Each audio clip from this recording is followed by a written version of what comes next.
All right, I'm going to talk about the 5 ways we protect our customers. Okay, very often I think a lot of our salespeople they get lost because they don't understand the 5 different ways that we protect our customers.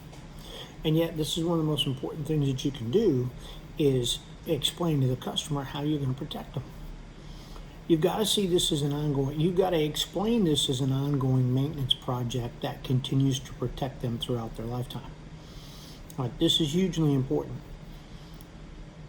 When a guy comes over, same day sales, they're gonna connect you with other people who do the in-home 1 day sales. The Kirby vacuum cleaner guy, right? They're gonna, hey, this is the best vacuum cleaner on the planet, whatever, and this is the way that it's gonna protect you, okay? And then they sell them a vacuum cleaner that's overpriced by about 3 times what it should cost, all right?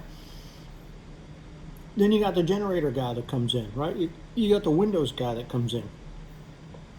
But here's where we're a little bit different. There's 5 different ways that we protect a customer, and we protect their largest investment. And you got to continue to hammer that thought process home. This is a maintenance project that is going to protect you long term. Okay, it's not a one-time purchase like a generator. This is a maintenance cost that you're going to pay for, either immediately or over a period of 5 years, but it's going to protect you long term. So here's the 5 ways that you can protect your customer. Number 1, structurally. How you protect them structurally? Well, you got to point out the foundation repairs and what they cost. Okay, so what you're doing at this point, when you're pointing out that, if they've got 2,000 square feet and it's $7.50 a foot for a foundation repair, that's a $15,000 repair. What you're doing there is it's a couple of things. When you point that out, that is fear of loss. They may be having to do some stuff to their foundation here in the next few years, and that's not going to be good. The other thing is, whenever you do a foundation repair, there's always cracked drywall, so now you're talking about painting, drywall repair, all this stuff. These are the things that have to go into this because you're maximizing that pressure of, oh my gosh, how much money is this going to cost me? And the thought process of, you can pay me $15,000 now, or you can pay me $15,000 later and then call me, or pay to have all this stuff done and then call me and pay more than that later. Okay, so that's the idea. So structurally, you're going to protect them from their foundation. You're going to protect them from their fascia board, all right, and their soffit. If you've got to repair fascia, now you're talking about tearing it off. Now you're talking about putting new stuff up.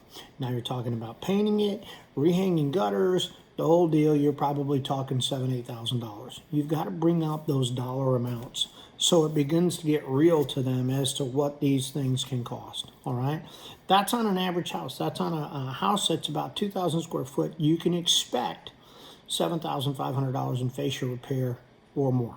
Okay, now then, if you got a house that's a lot bigger than that, those numbers got to go up. You got to think about it from the standpoint of $7,500 for a 2,000 square foot house. Okay, it's about $375 a foot. All right, figure $4 a foot and you'll be fine.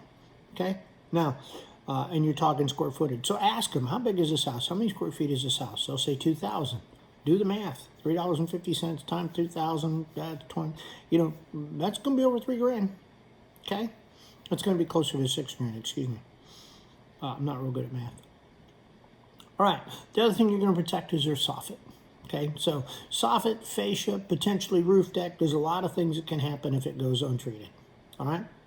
The second way that you're going to protect them, and this is important to a lot of people, you're going to protect them aesthetically.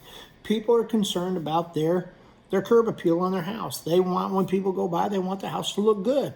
That's why we mow the lawn. That's why we clean it. That's why we pick up the yard. That's why we do landscaping, all right? Well, aesthetically, this is going to protect it because you can always see when there's no gutters or clogged gutters, what's happening is they get all that crap. If it's clogged, it gets all that crap, those tiger stripes and stuff growing out of it and everything else, okay? If they have no gutters at all, you're going to see kind of a line of delineation about 3/4 of the way down, and you're going to start to see where the water is coming off the roof, coming about halfway, and then it gets blown into the house itself. So you want to look for areas of damage there. You want to look for green stuff. You want to look for black stuff growing in the bricks. You want to look at the different things to say, hey, let me show this to you that aesthetically as this water's hitting, right? Not only is it doing damage, but aesthetically it's not looking good. right? Now you hit them the other way. You want to look at it from a standpoint, especially if mold is growing, green stuff. Take pictures of that. Make sure they see that, okay? The other thing too is when they have gutters or no gutters and the water's coming straight down, it's going to create this little trench. But also as it creates a trench, that water is going to splash up on the side. So the first foot is always going to be really dark and really muddy because that water splashing down and hitting. Those are the things you want to hit at, because I promise you that's driving the wife crazy. The husband doesn't give a shit, but the wife's are going, I hate that line, and he doesn't want to get out there and pressure wash it, okay? But those are the things you want to bring up because aesthetically that's important. Okay. The other thing too is you want to make sure that, especially if you've got trees or something growing out of the gutter, take pictures of that, right? And then you make the comment about, yeah, my wife and I, we laugh about that. The neighbor's got a gutter that, man, I'll tell you what, they need to harvest that thing. All right. All right. Let's talk about environmentally. All right. This is protecting the landscape. Okay. Too much water will kill the trees. You spend all this money on landscaping and now you got all this water, excess water running off, eroding it, etc. You want to hit hard environmentally. Okay. The other thing on environmentally is the mosquitoes. Mosquitoes come. You get a clogged gutter. Mosquitoes love to hatch eggs in a clogged gutter. Okay. It's standing water. But once the mosquitoes hatch, they don't travel more than 250 meters from where they hatch. Okay. So when they hatch, here they are all around your house, all around your back porch, all around your front porch when people are coming in. I mean, you can't sit out and open up the garage door without the mosquitoes. So that's one of the things you want to keep an eye on is hitting on those pain points, all right? Now, let's talk about personal safety. You're going to protect them. You're going to protect their safety. Getting up on a ladder is one of the most dangerous things that you can do. You got to be able to tell stories here, okay?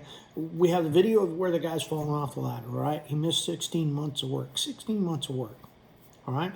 So here's the question you got to ask. Number one, who's going to clean these? All right? And they say, oh, my son's going to clean these.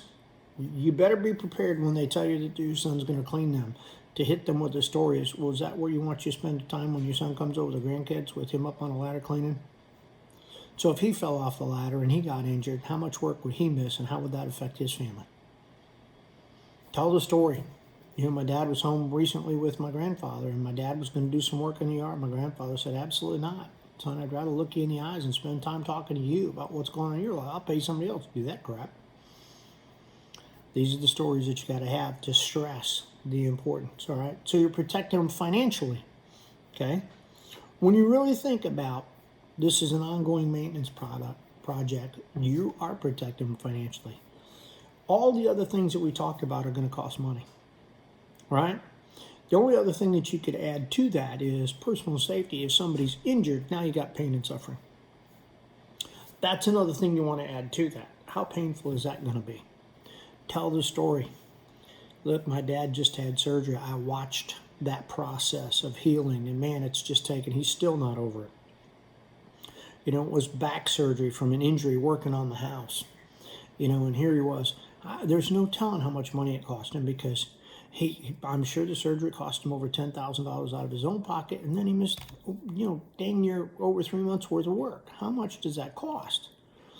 Place that out. If they say their son's going to do it, ask them, what kind of work does your son do? All right? Reinforce these kinds of things. So those are the 5 things. So if you're taking notes, it's structurally, number 1. Number 2 is aesthetically, how does it look? All right? Number 3, environmentally, protecting all that landscaping, right? 4, personal safety. All right? Safety-wise, we're going to protect your health and safety. And then last but not least, we're going to protect you financially. We are going to protect your biggest investment from all these other areas of damage. And here's the beauty of this. As an ongoing maintenance product, if this is your forever home, if you're going to be here for 25 years, all right, think about that for a second. 25 years, let's just do the math real quick. 25 years times 365 days, that's $9,125. Okay, so think about that. Somebody comes up and they say, well, how much is this going to cost? And hey, if you're going to be here for the next 25 years, this is like 75 cents a day. To protect it's 9 cents a day. To protect your largest investment, you're talking 10 cents a day. You got to break it down to the ridiculous. They absolutely break it down to the ridiculous price where if you wouldn't spend $1 a day to protect your biggest investment, you're an idiot. You spend a lot more on that on insurance right now, on the off chance that it might burn down. You're spending $3,000-$4,000 a year on insurance right now. And that's not even flood insurance, right? It's not even windstorm. I think how much money do you spend on insurance to protect in case, and yet every single day, every time it rains, you've got potential damage, and our product is protecting you. That's the point that you got to make. That's the point that you got to hit home. You got to break it down to the ridiculous, all right? One last thing, I use a story all the time where I say, man, I pay a guy to mow the lawn, pay a guy to clean the pool, all right? That's an ongoing maintenance cost on my house. You know, I'd love to have a deal where I paid that guy for the next 5 years and he did it for the rest of my life. People love that. But until you tie this in as an ongoing maintenance cost, right, or ongoing maintenance project that you pay for once, that's huge. So just want to throw that out there.